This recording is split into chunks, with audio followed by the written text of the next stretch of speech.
dan amal baik kita semua. Amin ya robbal alamin. Assalamualaikum warahmatullahi wabarakatuh. Iki ngaji santai-santai nama muhasabah.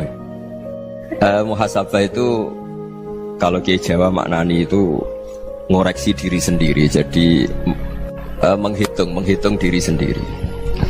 Ini pas bidang yang saya tekuni tadi karena Habib Ahmad yang minta kemarin sama ibu saya dari Indonesian Power itu. Ibu Lia, saya turutin sekaligus saya sambil belajar terus tentang muhasabah. Dalam konteks Indonesia, muhasabah itu sudah jadi perilaku ya. Karena dulu orang tua saya, guru-guru saya kalau ngandani itu, bayangkan kalau kamu jadi dia. Jadi misalnya kita mentang-mentang atasan, otoriter sama bawahan. Bayangkan kalau kamu jadi yang bawahan itu kayak apa? Laukun tamakanah, kalau orang Arab bilang, bayangkan kalau kamu di posisi dia. Makanya guyonannya orang-orang Indonesia itu kan orang ngaramkan judi gitu, bareng dikasih tahu. Tapi yang menang anak jenengan, alhamdulillah. Ternyata ngaramkan itu karena ada anaknya. Kalau anaknya yang menang ya seneng. Meskipun itu guyonan, tapi saya punya padanan itu dalam kitab Hikam. Nabi Ibrahim itu Khalilur Rahman, tentu bencinya minta ampun sama yang namanya maksiat. Suatu saat beliau diterbangkan di alam malakut. Itu kalau di Hikam saya halaman 15 juga. Saya masih ingat betul. Mungkin kalau Anda beda halaman karena beda cetakan. Setelah diterbangkan di alam malakut, diperlihatkan sama Allah, ada orang pezina, ada orang syaribul khomri, ada orang mabuk, ada orang macam-macam. Allah tanya sama Nabi Ibrahim, bagaimana pendapat kamu Ibrahim tentang mereka yang maksiat? Kata Nabi Ibrahim, ya Allah, habisi saja mereka. Mereka hidup di bumi engkau, makan rezeki engkau, kemudian mereka tidak taat sama engkau. Singkat cerita, di fase itu, saya ulang lagi, di fase itu Allah nurutin sampai sekian peristiwa, mungkin 3 atau 4. Sudah setelah sekian tahun Nabi Ibrahim lupa peristiwa itu, kemudian beliau diminta menyembelih anaknya. Ini versi kitab Hikam. Memang versinya banyak tentang kenapa Nabi Ibrahim disuruh menyembelih anaknya. Ketika mau menyembelih anaknya, Nabi Ibrahim ragu. Huwa samratu fuadi, anak saya ini buah hati saya, kenapa engkau suruh menyembelih? Terus kata Allah, apa kamu tidak ingat ketika kamu saya angkat di alam malakut, kemudian kamu usul bunuh-bunuh, saya ada mempertimbangkan usul Anda, tapi kenapa sekarang saya merintahkan kamu mikir gitu? Terus, ya karena ini anak saya ya Allah. Terus kata Allah, rumang samu wong bukan mata ini gak gawean kau sing gawe kowe enak wae usul mata ini. Sebenarnya saya yang bikin, kemudian Anda enak aja usul membunuh. Semenjak itu Nabi Ibrahim itu di eranya itu asfaqun nas, orang paling sayang sama manusia. Karena kadang kita keras itu ya kebetulan tuh udah anak kita, ada keluarga kita. Cara orang Jawa itu kan gitu ya, kalau ada perempuan terus macak yang macam-macam pakai sepeda motor cowok, terus wah itu luput suwuk, semoga-moga gini. Tapi setelah dikasih tahu, niku ponakane jenengan, semoga-moga selamat. Jadi jangan-jangan kemarin Pak Ahlil Ma'asi itu kebetulan tuh udah keluarga kita. Kalau keluarga kita yang pernah salah pada kita, semangat kita mintakan maaf. Jangan-jangan kita didikte hukum sosial gitu.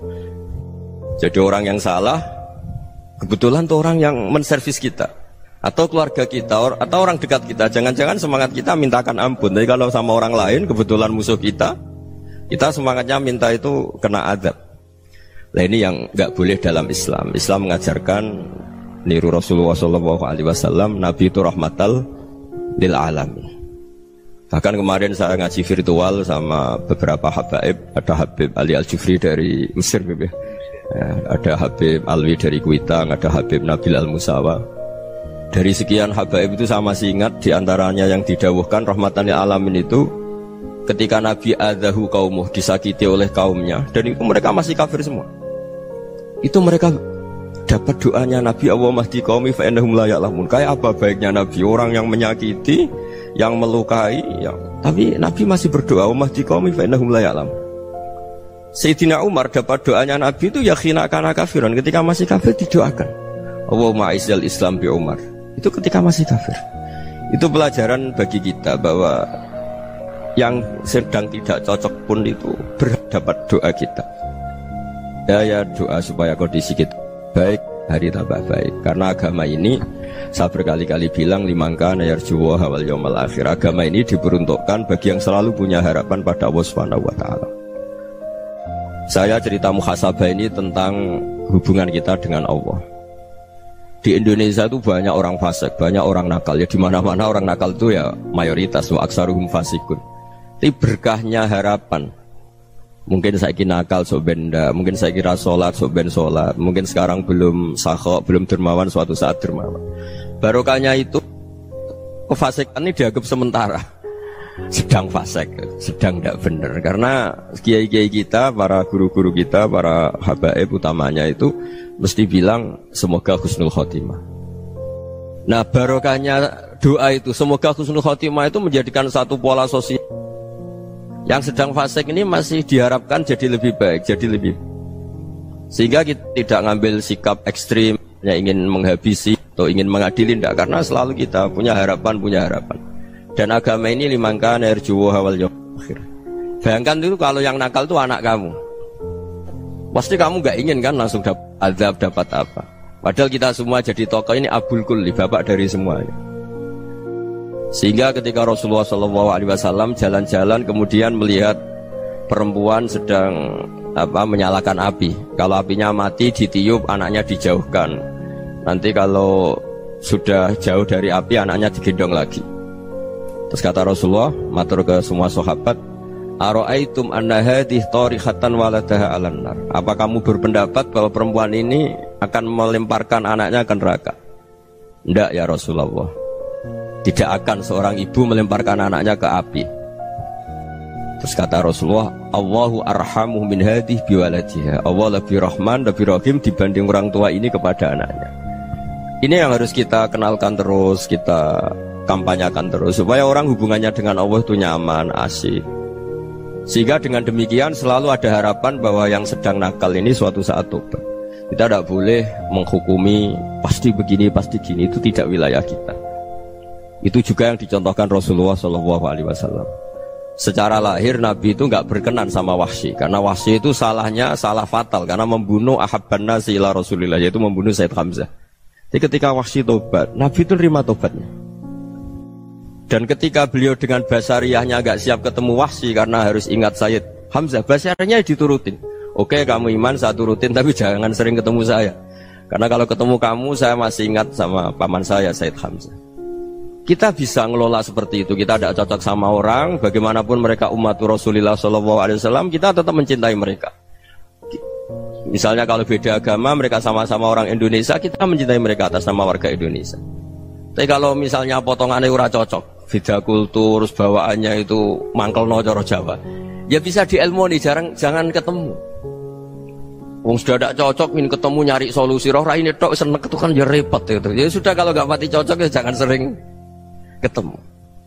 Dan itu kita bisa memanage seperti itu tuh bisa. Saya berkali-kali cerita tentang Imam Syafi'i. Kalau dikasih tahu ya Imam Abu Abdillah, panggilannya Imam Syafi'i, tetangga anda ini ternyata banyak yang nggak senang anda. Jawabnya beliau senang. Ya bagus kalau nggak senang saya, ndak utang saya kata. Jadi gara-gara saman seneng aku ngatur aku ini kan. Dan mungkin saman rasa seneng kan ya enak.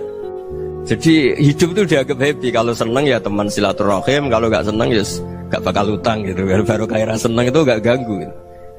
Jadi dulu itu orang bisa ngelola seneng ndak seneng itu bisa. Karena ada kearifan hubungan dengan Allah Subhanahu wa ta'ala. Hidupnya selesai karena masyghul bi dzikrillah, mereka sibuk dengan Allah. Makanya kata ulama-ulama tasawuf, kamu jangan melihat manusia perilakunya, tapi kamu juga harus ingat yang gerakkan semua itu Allah Subhanahu wa ta'ala. Dengan demikian kita farah, kita senang. Makanya Nabi kalau ngutus Anas bin Malik kemudian nggak kesampaian yang diinginkan karena Anas main, ketika garwa-garwani Nabi agak tersinggung, Nabi andaikan Allah menghendaki yang saya inginkan kesampaian, pasti itu kesampaian. Jadi dianggap kegagalan Anas gak manggil yang dituju Nabi itu ya kersane Allah, ya enteng saja. Sayyidina Ali lebih parah lagi yang dialamin. Itu dalam beliau kalau dipanggil tuh gak cepet-cepet ke sana. Ketika ditanya, kenapa kamu tak panggil gak cepet ke saya? Amin tu ukubatak, karena aku tahu kau orang baik. Orang baik itu pemaaf. Jadi makanya orang-orang soleh dulu itu bodoni itu.